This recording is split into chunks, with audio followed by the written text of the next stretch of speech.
Hello again, off to Dawlish today. Got some viewer submissions from Pete and Craig, and we're going to take a look at the old Grand Hotel. Of course, look at the ducks as well, why not? Anyway, I'll tell you all about Mum's appointment when we get on this platform. That's the Coke machines from the Whistle Stop Cafe being cleared out, along with all the stuff that's going into that green van there, tables and chairs. End of an era. So, what happened at Mum's appointment yesterday for her eyes? Well, good news and bad news.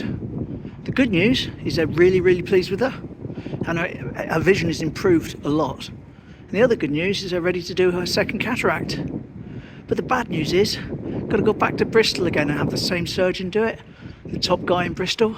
So that means another trip to Bristol, but we haven't got any dates yet. But see how things go. So Bristol, another trip to Bristol. Never mind, we'll deal with that when we get to it. This isn't mine, this is on the other side.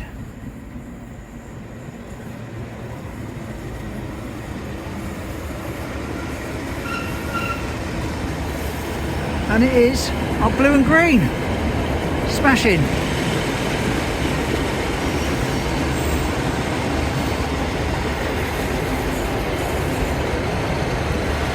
Enjoy it while it lasts.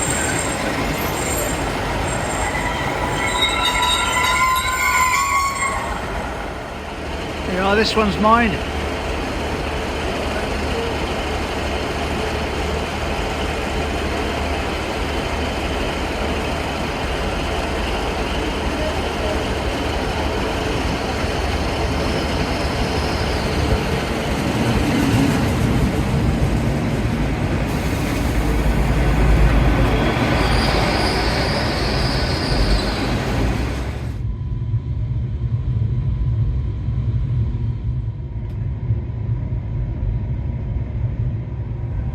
Welcome aboard this Great Western Railway service to London Paddington. Room first. See you tomorrow, mate. We'll be calling at Dawlish. Here we are, Dawlish. To be greeted with the spooky house. Ooh, scary.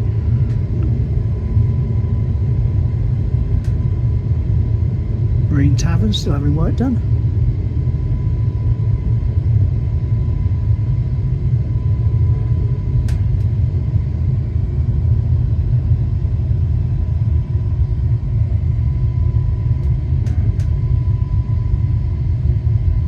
And I've just seen Andy on the station, smashing. Right, going to start off by doing those photos that I talked about from Craig and from Pete, and the little stories behind them. Got to head up onto the bridge. I'll tell you the stories in voiceover. My voice is a bit at the moment for some reason. Always time for a quickie first though, isn't there?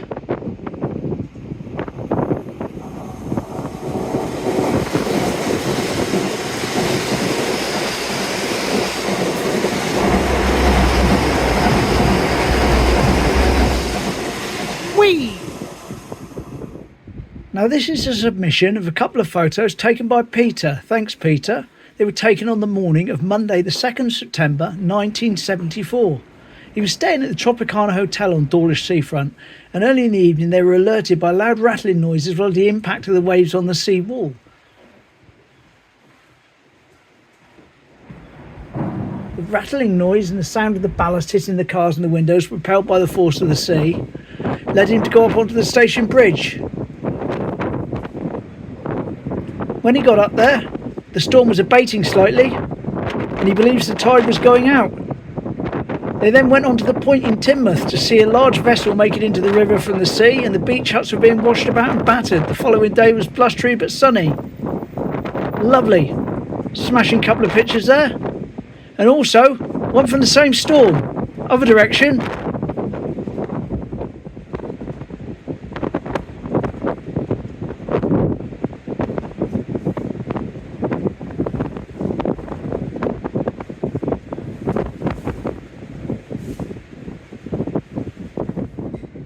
Finally, here's a picture of a couple of Class 50s taken by Craig in July 1989 from the same place.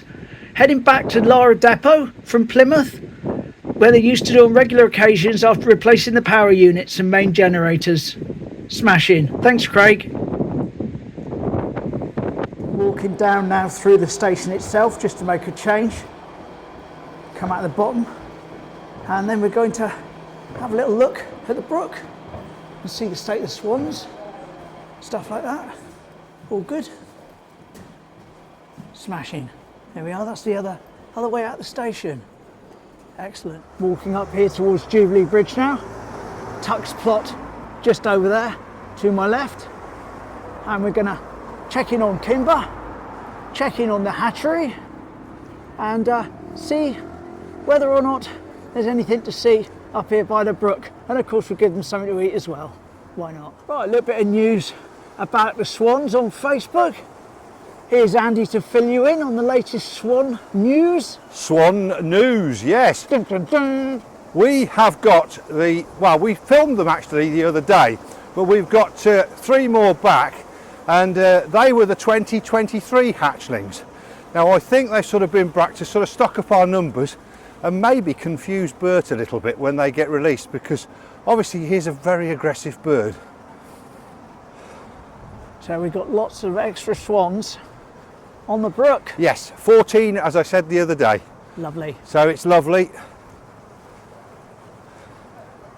Now, is that Bert or Kimber? This is Bert.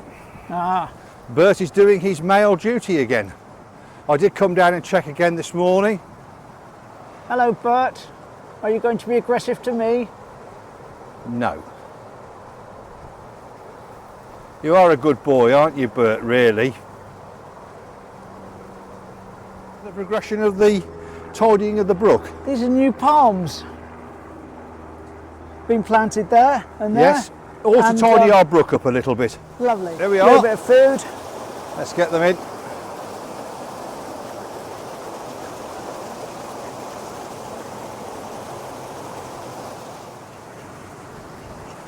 That's it, come on. Share with the mallards.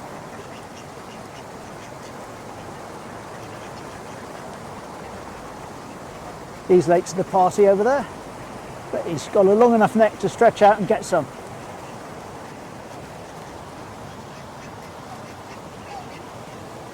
And here's another one late to the party.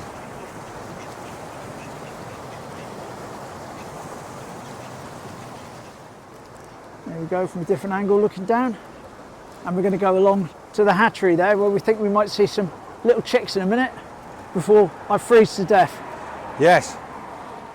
Here we go. We don't get a particularly brilliant shot through the fence, as we know, but we're going to carry on down and look through little windows, see if we can see the tiny little chicks that might be hatched there.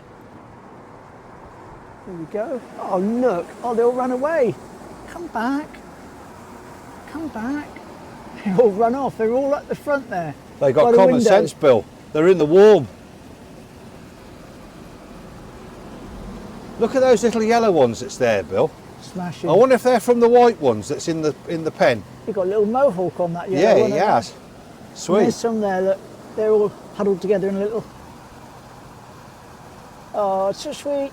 Lovely. Tell Easter's on its way, innit? Yes.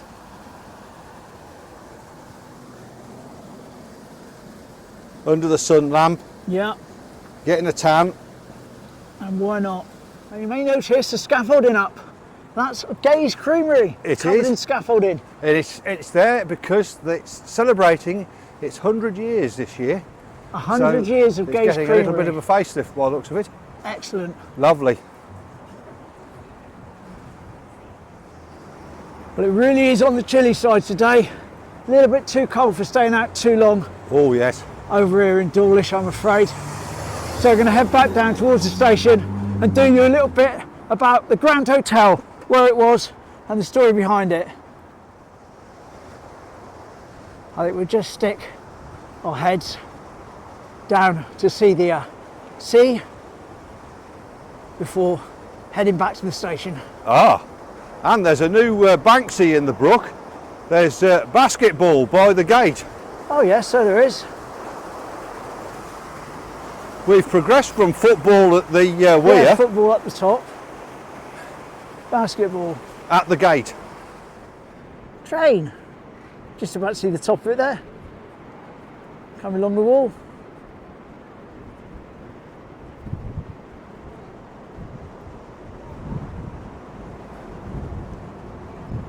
But look how far the tide's out. Yes. We could actually walk right over to Boat Cove today, but I don't fancy it. No, not in this weather. And we could walk right the way down to Langston Rock.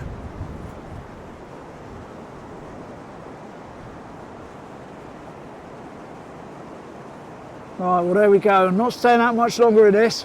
Let's get back, get this thing done on the Grand Hotel, and then I'm going to get myself back on the station. Okay, so as promised, the Grand Hotel, or the Railway Hotel, or the Station Hotel, all sorts of different names. It was about here, in that building there, Brunel Court, takes it on. Dawlish Station, obviously still in the same place. And here we go, Andy's going to tell you some bits and pieces about it. Okay, here we go. The hotel was built close to the station in the 1850s and was originally called the Richmond, but was soon changed to the Station and then onto the Albert in the 1860s. And this was in tribute to the death of Prince Albert in that time. Now in 1874, Dawlish Brewery took it over. The hotel was renamed the Grand in 1904. This was soon after the death of Queen Victoria. In this photo from about that time, you can see the local hunt. Note that you can see all the local hackney carriages waiting for fares outside the station door. Mind the horse poo. The Grand in the 1920s, a thriving hotel which had its own garage for servicing and repairs to the travelling guests staying. An aerial shot probably taken in the 1940s and showing off the tennis court at the back, which was accessible from the rear of the hotel. These are the brochures. Now pause if you want to read through these because you'll find some of them interesting. But these are from the 60s showing off the hotel's facilities.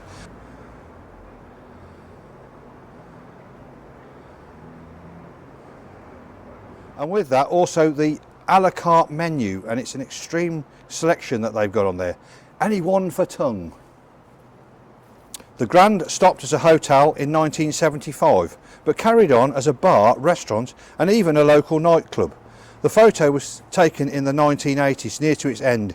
It closed in 1989 and was knocked down to make way for Brunel Court Flats, which you can see here now.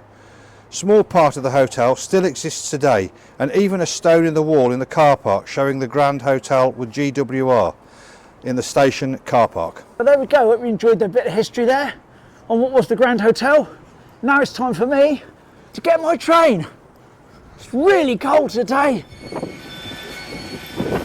Right, lovely. At least I'm in the warm. Oh, that was a chilly one. And we leave Dawlish behind. Head off back to Teignmouth.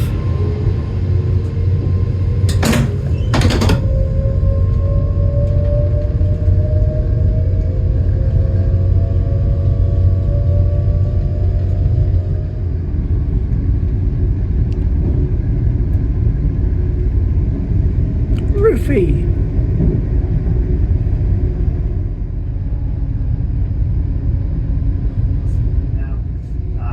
The auto announcer isn't working, the chap says, and the coach letters aren't showing either.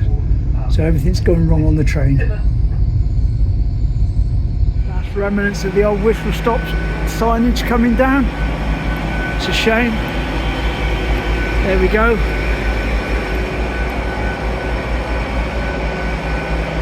End of an era. End of an era. Oh, well, sorry for not staying to watch the train pull out. It's just too cold. Anyway, hope you enjoyed that. The viewer submissions and our little look at the Grand Hotel. Quick trip to Dawlish. Smashing. See you tomorrow. Hopefully it won't be so cold. Take care. Bye.